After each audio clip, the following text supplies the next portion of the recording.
Hello, and welcome to the Craft Brewed Music Podcast, the official podcast of Craft Brewed Music, the app that streams better music for serious listeners.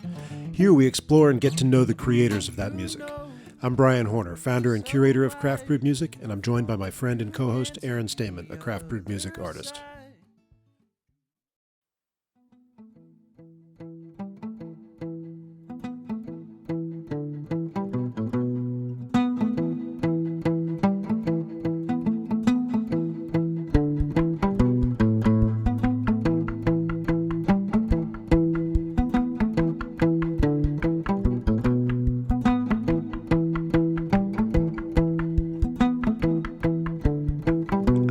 Wash my mind where the waves of pride come welling up from under, a changing line where the tide reaches.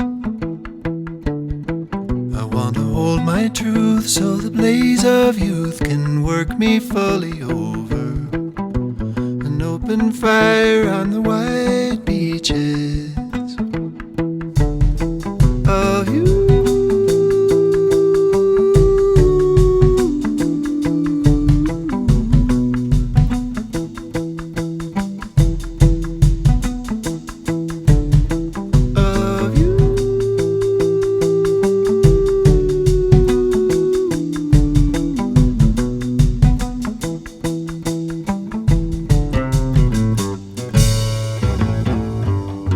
What's flooding through us, coming to us, opening our path? What's flooding through us, coming to us, untie me from the mast.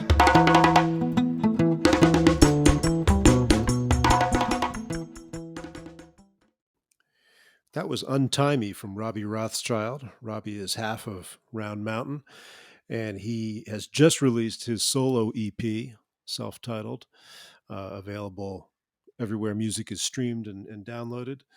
And when we joined him, when we caught up with him the other day, he had had a bit of a rough day. He'd been out on a hike and lost his wallet, but he had just gotten a phone call that somebody had found the wallet and was going to return it to him.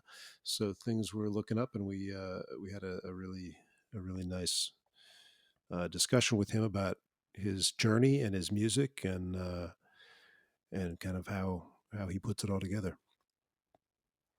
Yeah, this was a great opportunity to revisit some of the Round Mountain music, which you discovered after you saw them live back in 2013, I think it was, Brian. Is that right? That's right. Yeah. Aaron, my wife, Erin Thomas, was opening for them at Club Passim in Cambridge, Mass.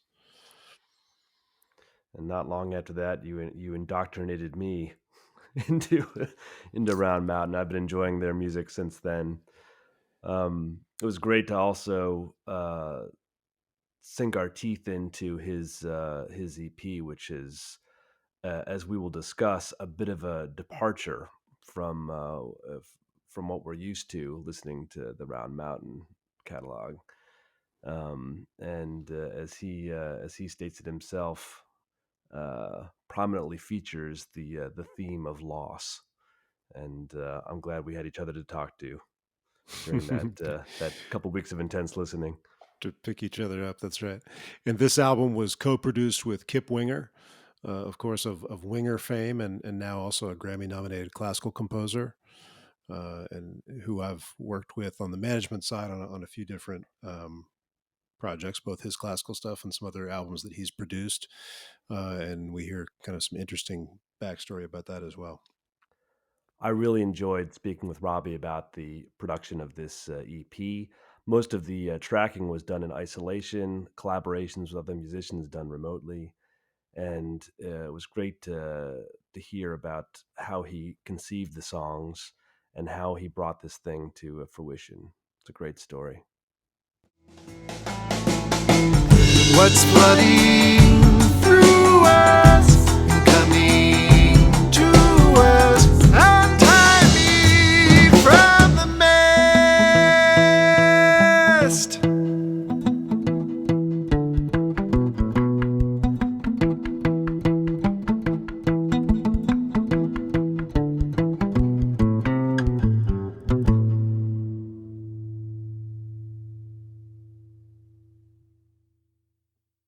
Yeah. So anyway, what do you guys want to talk about? I think we've this has been good. Yeah, I think we're I'm set. done. This has been really enjoyable. We wanted to kind of talk about how well you keep up with stuff and your wallet. And Well, Uh, to me, that's cause for great hope that your wallet's mm, been discovered and someone mm. conscientiously reunited you with your belongings. I'm glad Yeah, to hear that. me But too. I'm curious, based Yeah. upon your mention of it, you said you'd gone out into the mountains Mm, to write a yeah. song, which is an interesting Right. process. I'd love for you to elaborate on that a bit more. Sure.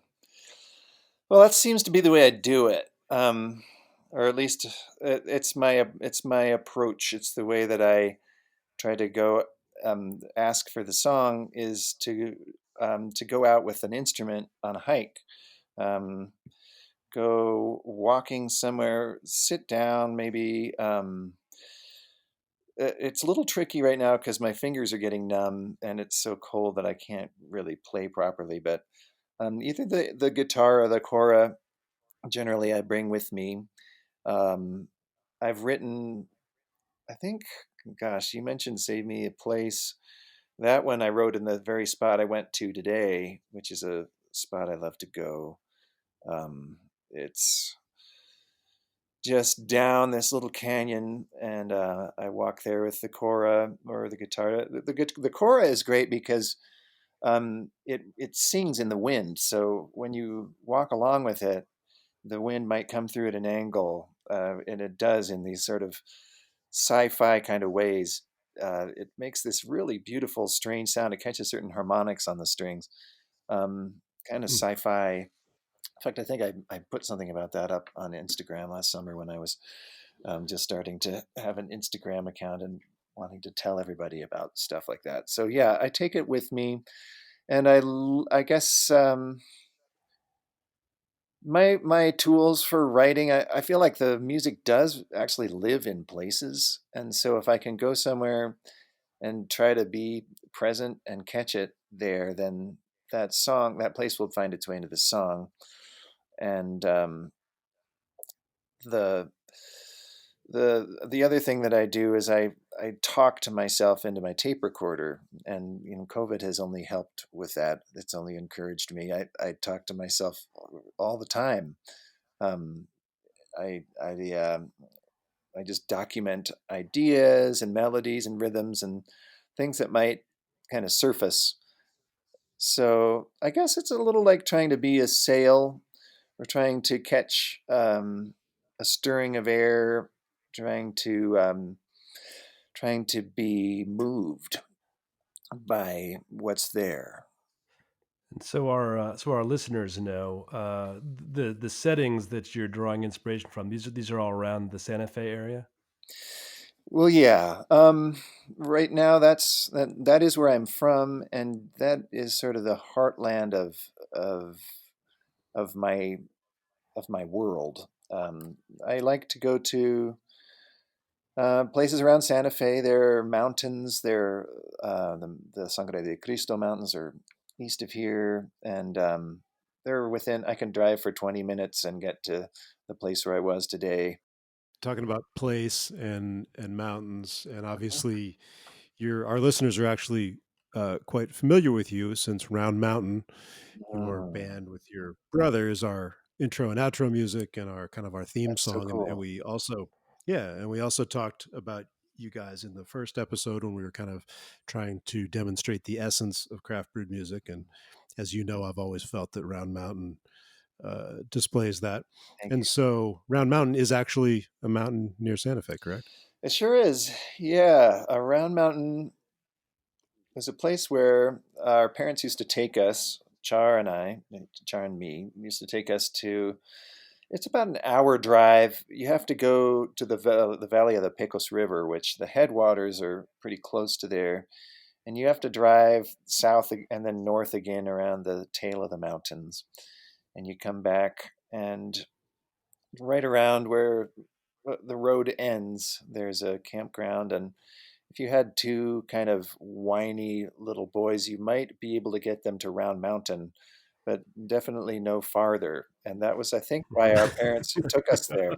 Um, you sometimes you really got to get the kids out for a walk, and plus the hour drive either way. Then you get to sort of relax a little in the car, and the day kind of goes by with kids. But Char and I didn't maybe remember it that way, and I don't know that my parents did. I'm just kind of imagining in retrospect.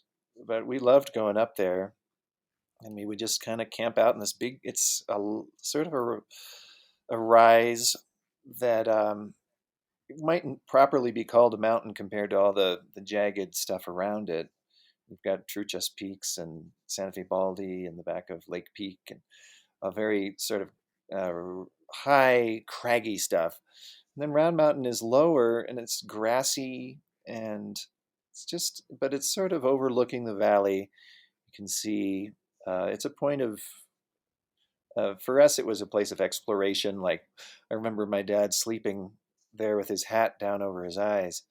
And just this sort of, in fact, I can remember the way his hat smelled because I think he would put it over our eyes too sometimes when we lie down, look up at the clouds. And actually, now that I'm remembering, that was the place where dad told mom to imagine.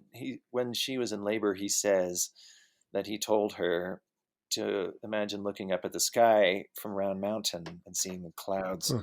up there. It's a very Huh. Hmm. peaceful place.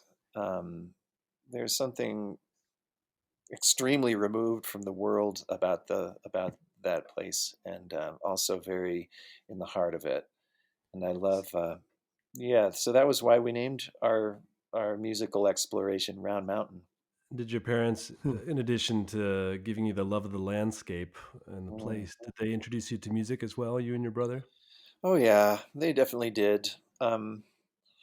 They were amazing because they didn't try to curate our experience of music, but they really they played what they loved, and they sang. They used to sing Ian and Sylvia tunes and Lead Belly stuff, and then they were folkies in the '60s, sort of rebel folkies. They didn't really conform to any of the the image that any of the various images that people have of what your parents did in the '60s. They weren't exactly hippies. They weren't exactly um, East Coast folkies. They were just who they were, but their genuine love of music was what they gave us, and also their encouragement. So we were always encouraged. We had a band called Lizard House in the early '90s that used to do pop tunes, and mom and dad were 100% there. Like, they loved that band. They went to all our gigs. It's always been understood, and it's been appreciated that they've been um, the utmost of kind, supportive, and just enthused parents. Listeners who know Round Mountain will know that you and your brother are both multi instrumentalists, and many of these instruments are non traditional, or they're instruments that are borrowed from other cultures. And I'm Hmm. curious, is the love of world music something you also got from your parents, or was that a discovery that you and your brother came to by other means? Yeah, it was that wasn't so much mom and dad, although they were all behind it. They thought it was cool. Um, in '96, our band had broken up.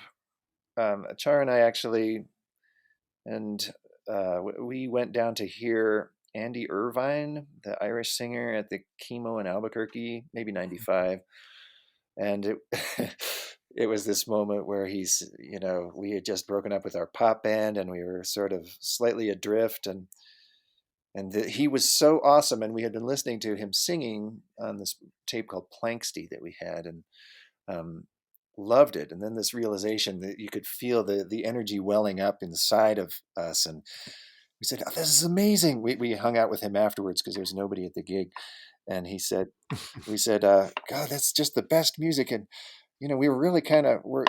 It's so cool to learn about something we just got out of this pop thing, and we were wondering what we're going to do now. And he said, "I am the Oracle."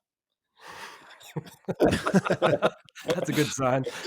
And he is actually he ended up singing on the Goat. He sings that One More Dream, which was a huge honor. He's one of our teachers of the spiritual sort, just the kind of who the people who teach your spirit through their music. That's what Andy was to Hmm. us. Besides it being an actual friend and somebody like we called him so many times when we were in Ireland, and he actually answered, which was really nice. Anyway, yeah. So at that next summer, Char went to the Balkans. My girlfriend at the time and I went to Ireland, and we met up. We met up with Char in Milltown Malbay, which is the big Irish music trad week there, and he had been in Turkey. So when we saw him off at the airport earlier, he had a guitar, like a backpacker guitar, and when we met up with him in Ireland, he now was carrying a saz, Hmm. and you could see that music was working its change on him. So yeah, and a couple of years later, I went to Mali, West Africa. My girlfriend and I. She studied dance, and I studied djembe, and we were there. And so between the Irish music, the Balkan music, the um, the West African music, and the sort of, in some ways, the existing melting pot of Appalachian music, it just all it called us, Char and me, and we our music came out of that. It was never something that was premeditated so much as it was something that, I mean, we never wanted to say, "Gosh, hey, well, let's make a show where we have all these crazy instruments," and we didn't want it to be a gag. We just that was what we loved to do, and that was the only way we could figure out to make it happen. And it does happen. That's one of the remarkable things for me about Round Mountain is it never sounds staged or contrived. The blend of kind of traditional Appalachian sound and some of these Eastern Mediterranean sounds is seamless. Mm, And it really feels as though that there's enough of a depth of understanding about each of these subgenres that there's a comfort, and it's not putting on a device that you're not so sure of. Let's see how this sounds right here. Like I've definitely been in bands where it's like, oh, let's try the Eastern thing here, and there's really no deeper understanding of the device, and so it's applied in a very crude fashion. But when mm, Round Mountain um, blends these different styles, they sound very authentic, and they sound very deliberate. And the transitions I find to be quite striking because there's a comfort both in a mm, traditional Appalachian folk style and in something that sounds like it's out of Greece or mm, mm. out of Turkey. Come to the Garden from the Goat is a perfect example of at least a few of those. Yeah. Starts with that beautiful chorus intro and has the kind of Appalachian chorus and the interlude there. So maybe we'll play that.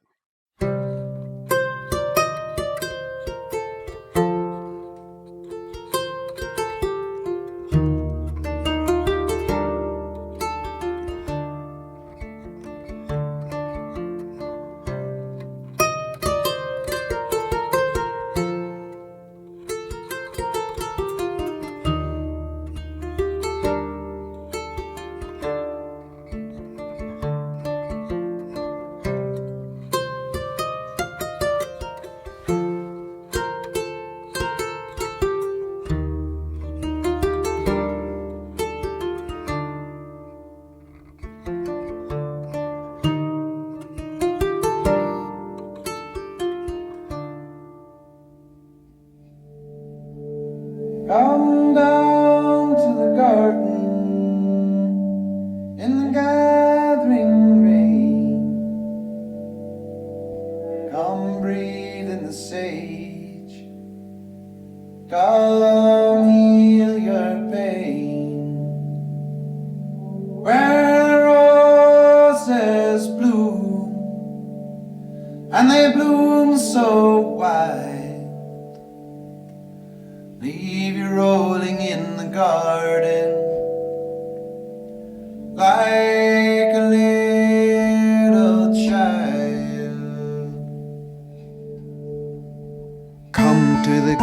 garden. Clouds may be looming, but the time to pick the flower is the hour that it's blooming.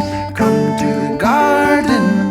Clouds may be looming, but the time to pick the flower is the hour that it's blooming.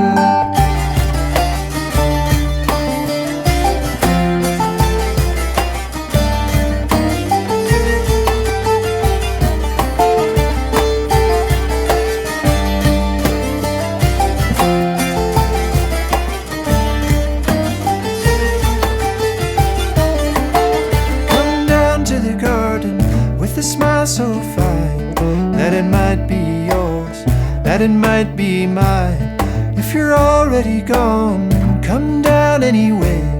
Come down to the garden, come and bloom for a day. Come to the garden, clouds may be looming, but the time to pick the flower is the hour when it's blooming. I think for us, the thought was that we have what are you going to do with all this stuff? Like, you love it. It wants to be expressed.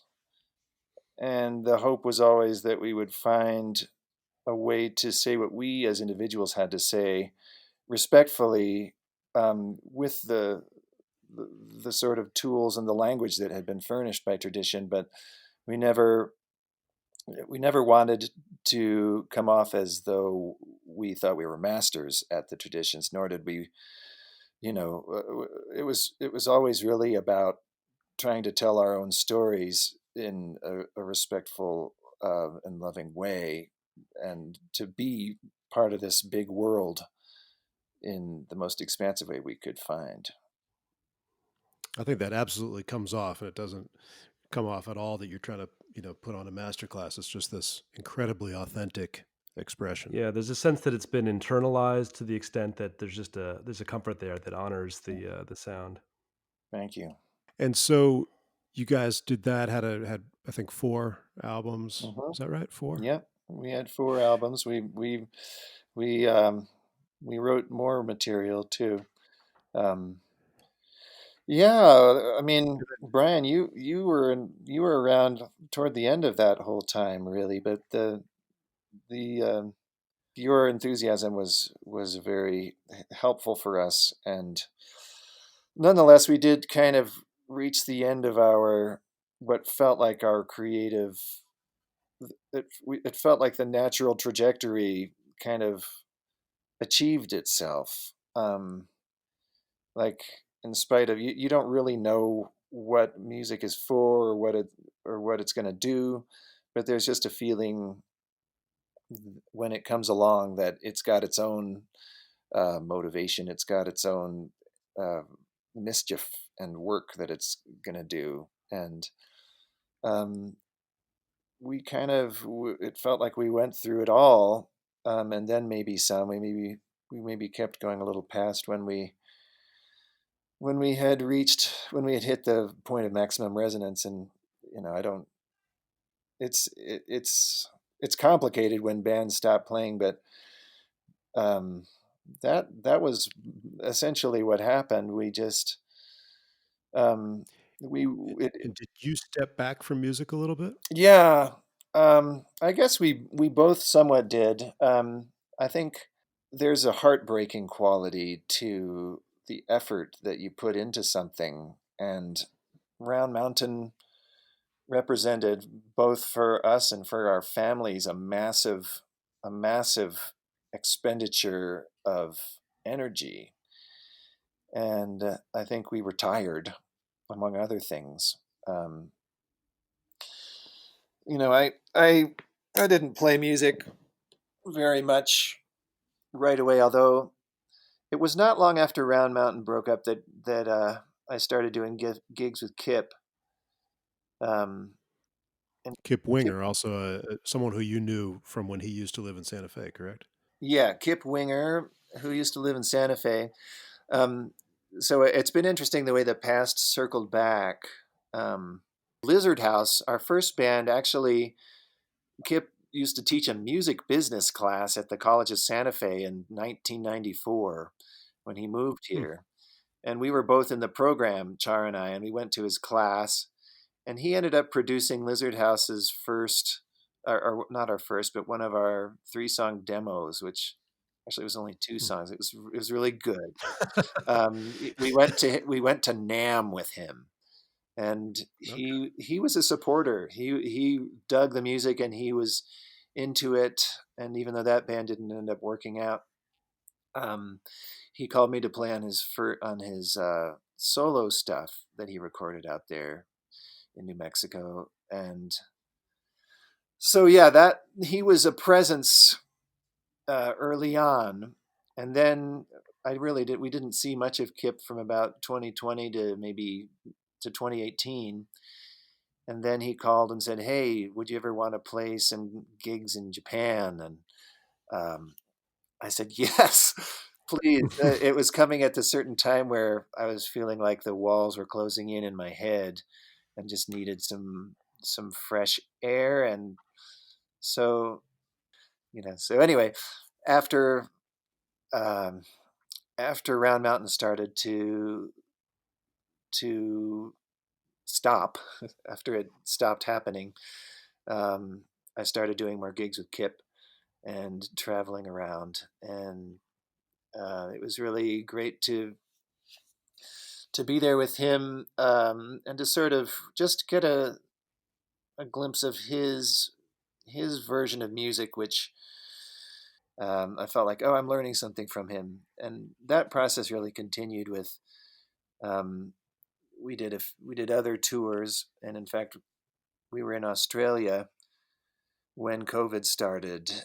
And when I came back from Australia, I was quarantined in this little casita, and I had my recording gear, and I just put down the tracks that I have, and some others, and ended up just sending him to Kip, like, "Hey, yeah, just wanted to hear what you think of this." And he loved it, and wanted to produce it. So that was how Robbie Rothschild became something of its own, which doesn't really tell the story of the songs and of the process that brought them to be, and how I ended up coming back to music. Um, But that was the first writing you'd done in a while of your own stuff, whether it was yours or Around Mountains or whatever you hadn't written for a while. well, yeah, it was an upsurge in writing. I've never been a very super prolific writer, and so the since my wife and I were divorced, or since we separated, that's been when the songs really started coming back, and when I really needed them. So, um, I guess that was really the thing that made them come out. And working with Kip was just it was great in terms of catching them and helping to bring them forward. But the process just of the great change, and as I was saying earlier, the Mary Oliver, the loss is the great lesson. That that's been what brought the music for sure. And you can tell. I mean, it's definitely it's different emotionally. Well, I should let you ask me the questions. Well, yeah, we were talking about it earlier. There's a whimsy and a lightheartedness and a musical fun to a lot of Round Mountain stuff that you know, and there's a beauty and a depth as well. yeah. And certainly this new Robbie Rothschild project has beauty and depth, but it has more weight. It has more almost wrenching quality to it. Yes, yes, gravitas. I gotta say, Yeah, like, Hmm. I yeah, I know it, and I almost feel I was actually taken aback, if I can say it in yeah, that way, of when I course, listened to this the first time, with a lot of Round Mountain behind me. I had certain yeah, expectations of what I might hear, right. and I was kind of, floored by how, um, devastating it was at certain points, in a very Sorry, powerful and transcendent way. man. Well, thank Yeah, I you. had that experience as well. Kip called me and I got this thing from Robbie and I was really excited and he sent it over and and I listened to it several times in a row, and I think I called you, Robbie. I was like, You "It's did. just so sad." Right. Well, I've always had a penchant for sad songs, and it's actually interesting in my family.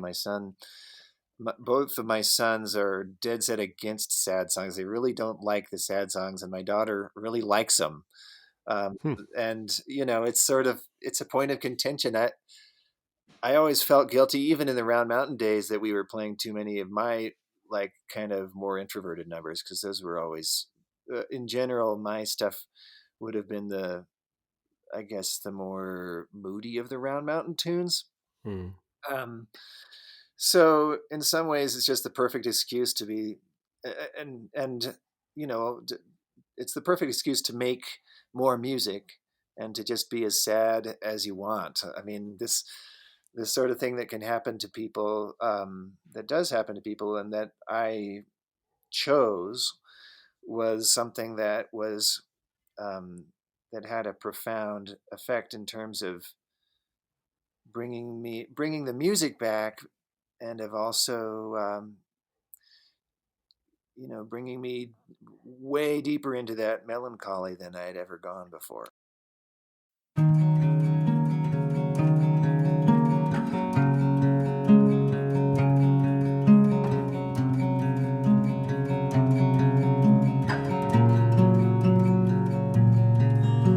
The sun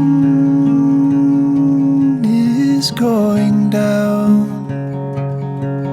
so hard above the sea. I'm leaning into it, the void between you and me. And though I am noticing the light is sinking fast, I get an inkling this aching's going to last. This aching's going to last. We encircled each other and held to our north and fermented our days into wine. And here in the finish, these tears coming forth are the essence of something divine.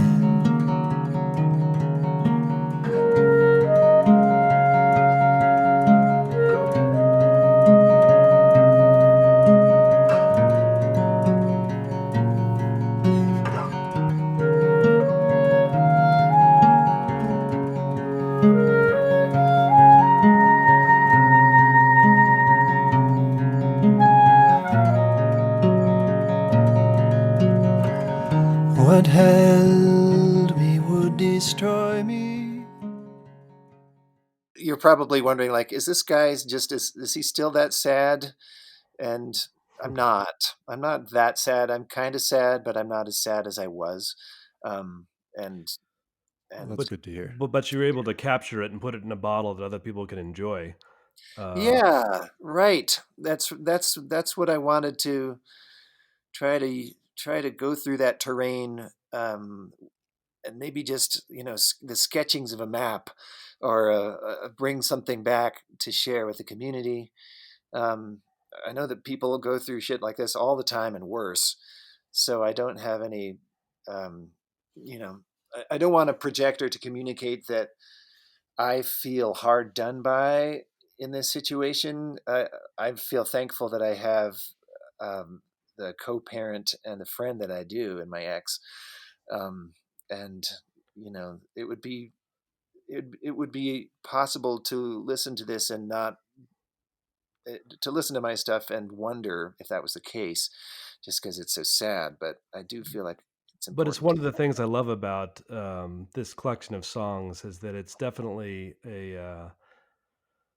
a cycle of songs that are about loss and about heartbreak, but it's also something very conciliatory and that honors the relationship as well in a way that's a celebration of it, even though you're feeling the tragedy of it at the same time. That really comes across. Oh, good. I'm curious, over what time period were they written, and was this all the same emotional space? Let's see. That's a good question. Everything came from within about the same year, except for Question Mark, which was quite old, but the feeling of it was so at home that I just felt like it belonged there. Like I was almost writing about it, writing forward into, it was, that one's probably 15 years old at this point. No kidding. Hmm. It sounds like it Yeah, completely belongs with its brothers and sisters on this EP. I'm glad. Yeah, it was really hard to do before. It was almost like, what is this about? So, but suddenly it found an emotional home.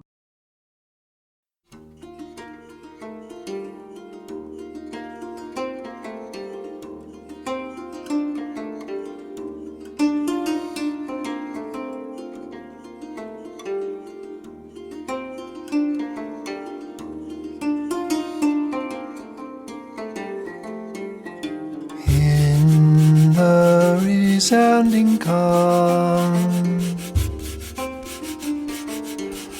from which you come, go down to the shrine, immerse yourself till you are alone, man taken apart. Assemble inside you the foothills of your heart. Remember them and rise into your wondering.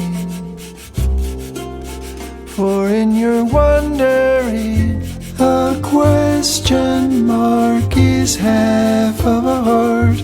We try so hard to join them. A question mark is half of a heart. Just leave it open to the world. Am I a question?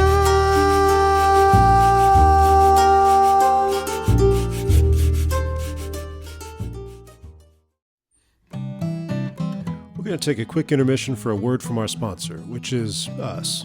Craft Brewed Music is a curated streaming service. It's the app that streams better music for serious listeners. Sometimes we hear that people want to hear more of the songs we play on the podcast. If you like what you've been hearing, you need to download the app and get a free trial. We'll help you discover music off the beaten path so that you become the person your friends turn to for recommendations, and we split our income with the artists. It's $5 a month or $50 a year, less than a latte. We're the small batch streaming app, available at the App Store and at Google Play. Or to hear samples and find out more about us, visit craftbrewedmusic.com. Yeah. I guess the sequence, I know that the first one I wrote was Untimey, and that was before the separation even. It was just sort of in the works. I mean, it was unconsciously in the works, and it's almost like, look out what you ask for, because here I am saying untie me, and then boom, like you just get untied, and and then you got to deal with it. So, Beat of Glass I wrote in quarantine, um, when I had the recording gear set up, and I was really missing my kids. I'd been in Australia for a couple of weeks, and then I couldn't see them when I came back because of quarantine. And uh, that was the sort of super raw but sweet space that came from. So that one was written in quarantine, but the remainder was mainly you wandering around with an instrument in the wilderness. Yeah, yeah. Let's see. I'm thinking back. I mean, I guess I was at Limekiln Beach in California. So it was definitely before quarantine when Untimey started. You know, with me, the song will sort of amass itself over long stretches. So that initial, like, I remember driving my kids crazy playing that guitar riff over and over again. Oh, Dad's still playing that thing. Because I was trying to teach myself how to play guitar. And that I hadn't played in Round Mountain, and although it was my first instrument, I had to kind of relearn a little bit of what it is, and um, just find my way back into it. So yeah, there are long kind of pre-shadows of the song finally emerging, but there's usually one day where you say, "Oh, great, it's finally come to fruition," or in some cases, it'll all just land in your lap. And does Those the are, lyric writing take place the same way, wandering around with your tape recorder in the wilderness, or is that a different process for you? you know, it often does. I think "Save Me a Place" was probably written in about 2 hours, the whole thing. Save me a place on your altar. I'm born and I'm lost on your water. I might get there while it's light, or I might drift under the night. Save me a place on your altar. I've reached and I've stumbled toward you. I've waited and I've hungered for you, but I've lost myself at sea, thought it fell to you, not me,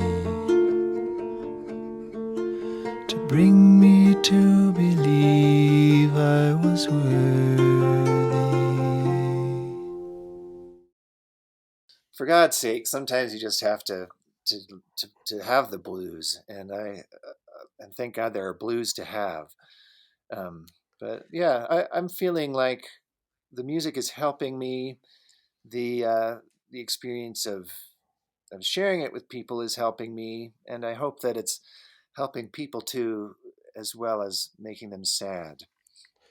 In addition to the content and the lyrics themselves, the delivery is a departure from what we were used to on Round Mountain as well, where your voice has always had um, a kind of at its core a delicate and lilting quality to it. Mm, And there are points on this record where it's very gritty, it's pained, and mm, there's just a supplication that you wrench out of it that mhm, really hits you in the gut. A moment that sticks with me that the first time I heard it in mm, Open Wide. mm. I think of it more as a bridge, but I guess it's the second verse, where it's the never thought the glory could ever look this Yeah, broken, but there right, you are shining um, in the midst of it, and then the like an angel line. You just hang on to right. that angel word, and it is absolutely devastating.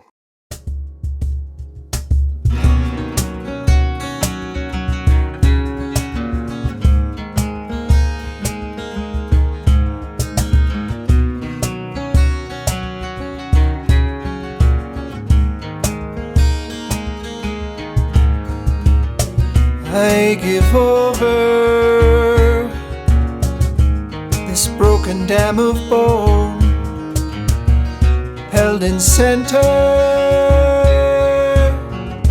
by a flood against the stone. I surrender.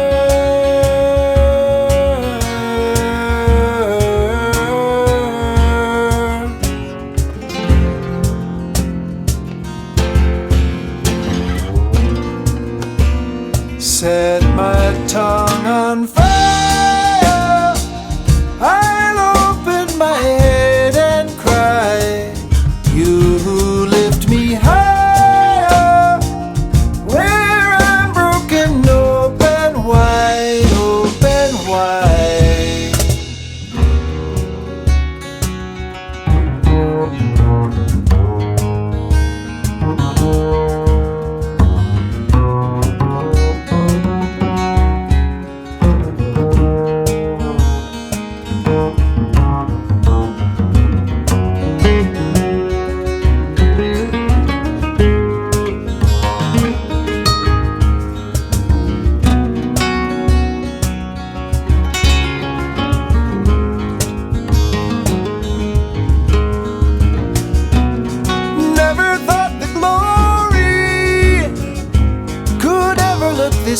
broken. There you are, shining in the midst of it like an angel.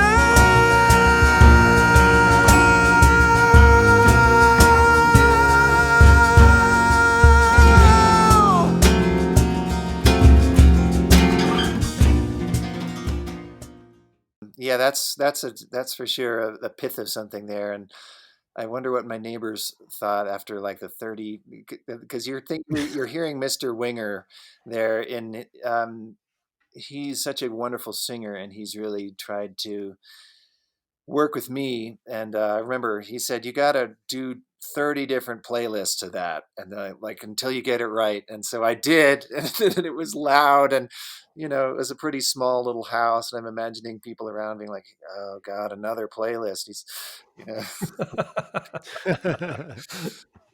and actually, Kip really, what his take on the mixes was pretty different than what I would do. I would never have put the vocals up as hot as they are, but I'm really satisfied that he did that, because I just, I don't want to hide what I am saying and what these songs are, and it feels really good to have to just be that bold with it, like bolder than Yeah. it would have been. If you look at the lyrics, I think it had to be intimate, and Right. that was a very strong choice.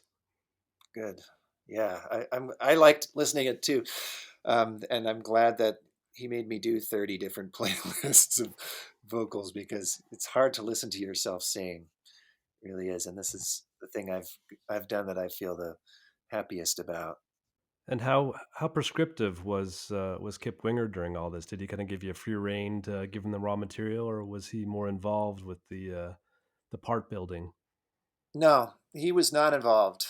Most of his work was after the rough tracks were in place, and um, after most of the tracks were in place. He was more just a sort of encouraging in terms of songwriting and lyrics and vocals. He kind of respected very much that I had something I was really honed in on, and he just wanted to help me bring it forward, and to bring his own sensibility too. But he's really good at not. Some people in his position, anything they do is going to sound just like them, but Kip's not like that.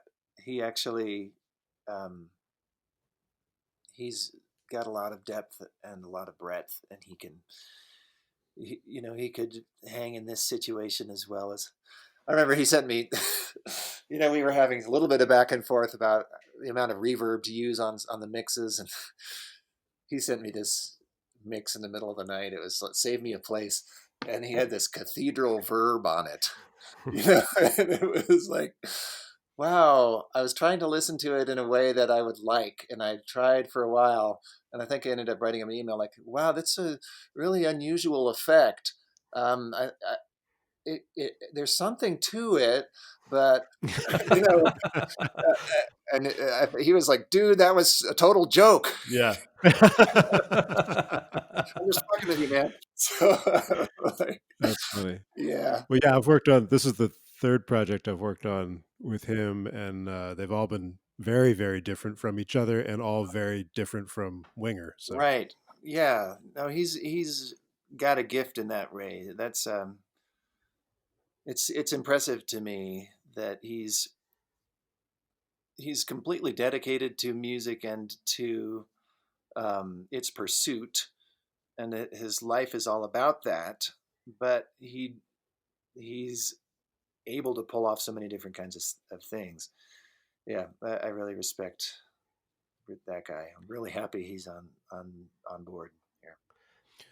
well, the result is something certainly for you to be proud of, and congratulations on it. With the By the time this is people are hearing this, by the time this episode is published, the album will have just come out, and Woo! so yeah, Get out there and congratulations listen. on that. That's Yeah. right. But seriously, if people hear things and think, oh, that's nice, what a cool story. I really hope people will go buy this music, download it, at the very least, stream it.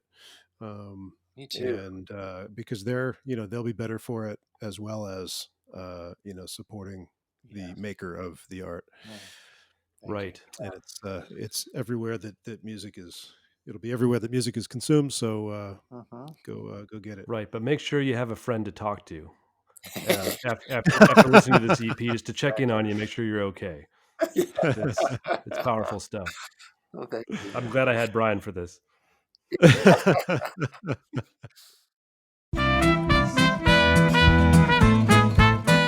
Thank you for listening. Craft Brewed Music, both the podcast and the streaming service, has the mission of promoting this music and these artists. We can't do that without ears on the music.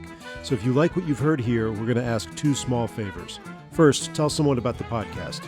Secondly, go to the App Store or Google Play, download the Craft Brewed Music app, and try a free 2-week trial of the streaming service. For more information, visit us at craftbrewedmusic.com. Thanks again, and see you next time.